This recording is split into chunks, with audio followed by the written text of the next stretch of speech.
rin po, no? So, kung, sa lahat po ng mga OFWs, ano, para po sa akin talaga, walang busy kapag gusto. Walang busy sa taong gusto. Tama. Pag talagang gusto po natin kumita dito, gusto nating sumabay sa mga kumikita, kailangan po talaga yung busy mo is tanggalin mo yung salitang busy sa sarili mo.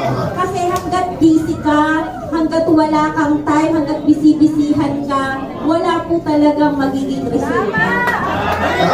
Hanggat, saka, sa lahat po ng nandito, not only the OFWs po, ano, nasa training po talaga, GM. Nasa training. Nasa training po talaga at nasa pag-connect.